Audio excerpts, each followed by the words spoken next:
So, well, as I said, if you've just made the decision to join the university, congratulations. Your worldview is about to change forever.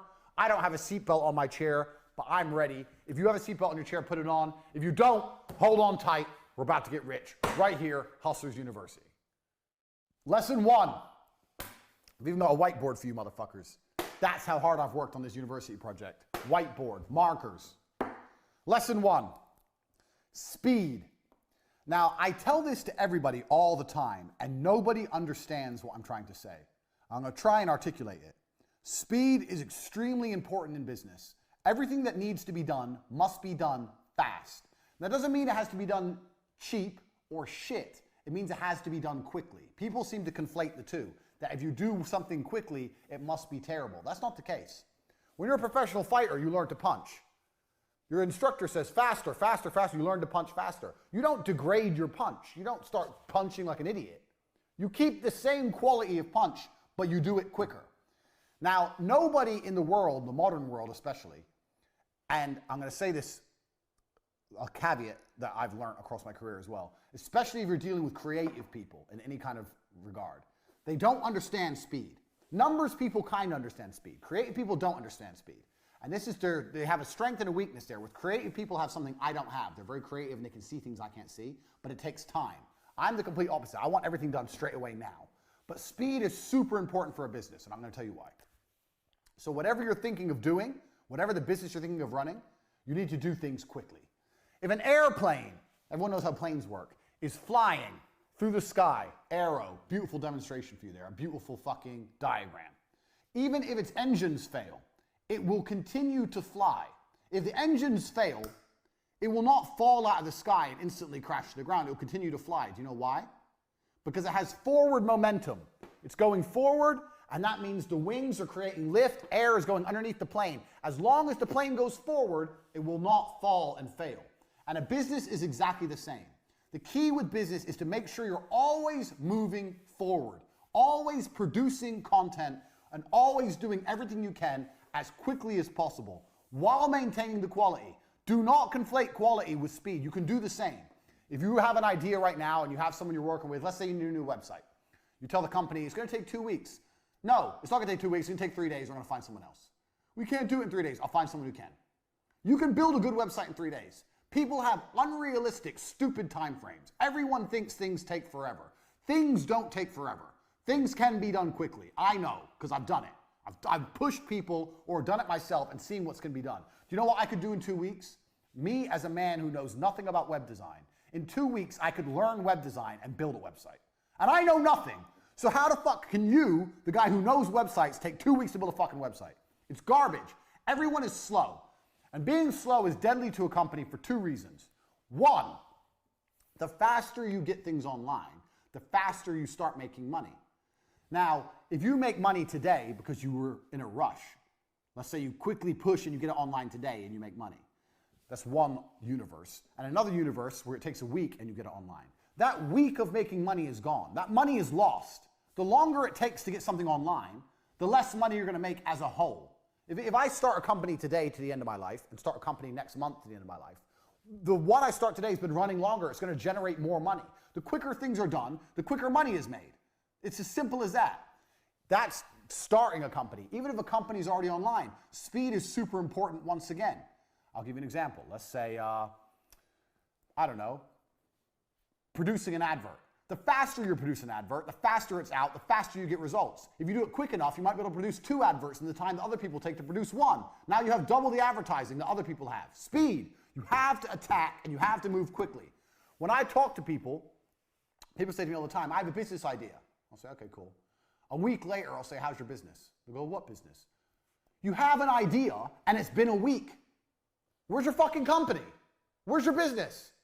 It's been a week, you ain't done shit. People are lazy, people are slow, people are complacent, including you. Everything must happen instantly, quickly, fast, speed, attack.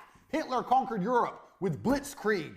You need to go quickly. I cannot emphasize this enough. Lesson 1, speed is important. Nothing can be slow. I'll tell you another quick story about this lesson.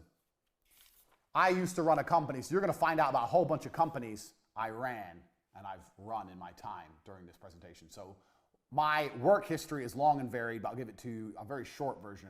There was a job selling television advertising that required a degree in marketing to sell TV advertising packages. It was cold calling. This is a long time ago. I was 13 years ago, before email was a thing. You'd get on the phone, you'd call people up, marketing manager, hi, my name's Andrew Tate, I'm calling from TriStar Television, I'm interested in da-da-da-da, are you interested in putting your brand on TV, blah, blah, blah.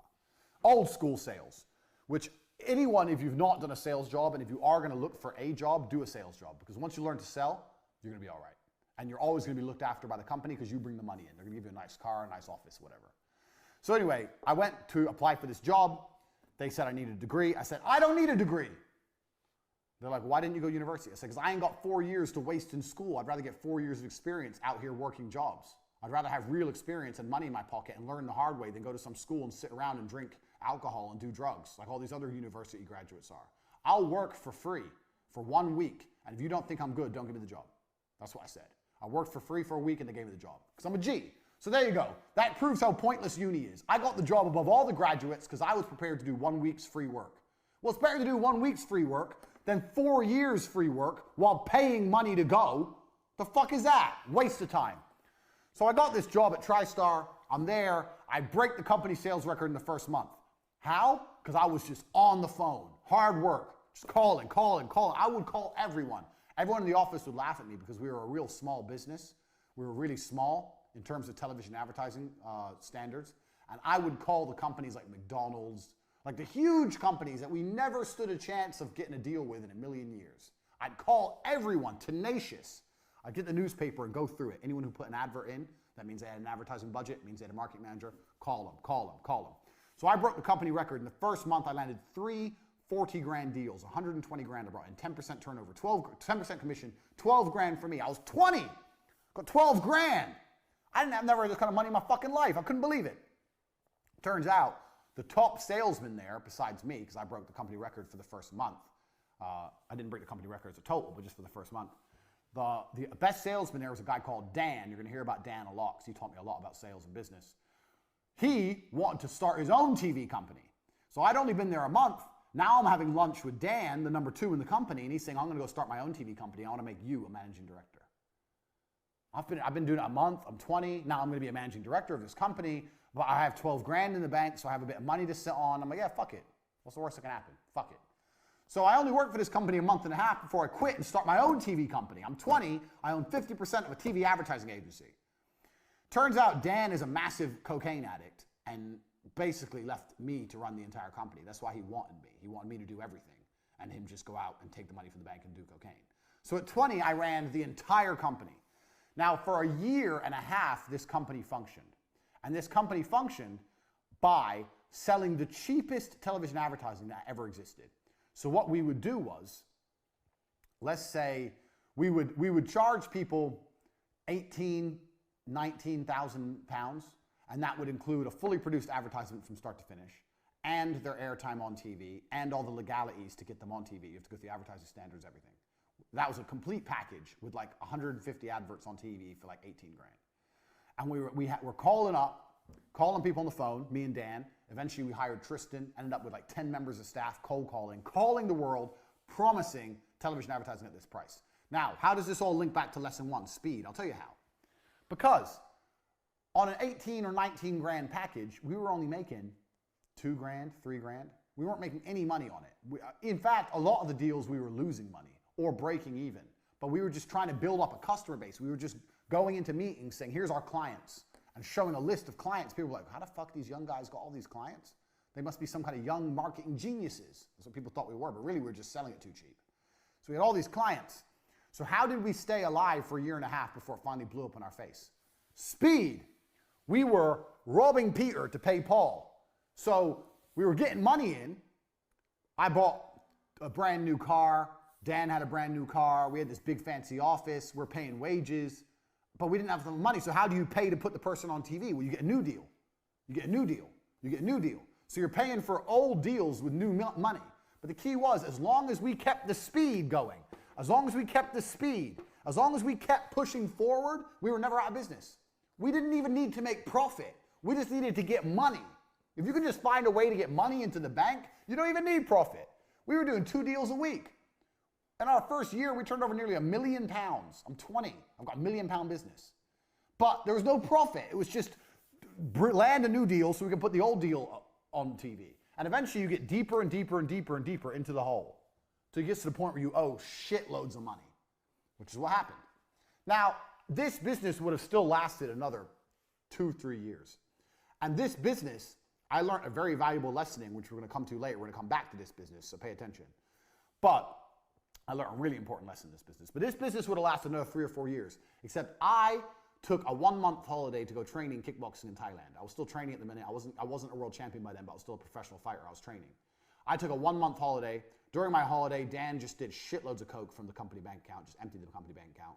No deals were landed, and it all blew up in our stupid faces. Law, fucking court cases, everyone taking us to court. I was 20. When you're young, you're scared of things. There's bailiffs at the door. We've lost our office. I was literally sitting there. I couldn't sleep. I was panicking. I didn't know what to do. Everything fucking blew up in our stupid faces. But if I could go back in time and I didn't take that 1-month holiday and I would have kept it running for another 3 or 4 years, and if I knew then what I know now, some of the other lessons I'm going to teach you, this would have made me a millionaire at 20 years old. So, speed. If you are moving fast, you cannot fail. The name of this company was T2 Television. T2. T2 Television proves speed wins. Get the money in. Get a deal. Produce the advert. Get it out. Get someone else in. Get money. Now, speed. No, we can't wait. When's the meeting? Oh, next Wednesday. No, it's not next Wednesday. It's tomorrow. Tell them we'll go there tomorrow. They can only travel to us next Wednesday. We'll go to them tomorrow. We have to close the deal now. Money, money, money, money, money now. Speed.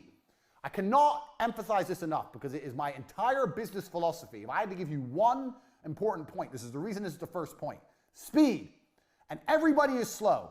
And if you start to work like me, you'll realize everyone's slow, and that's okay. But things must happen quickly. It's extremely important.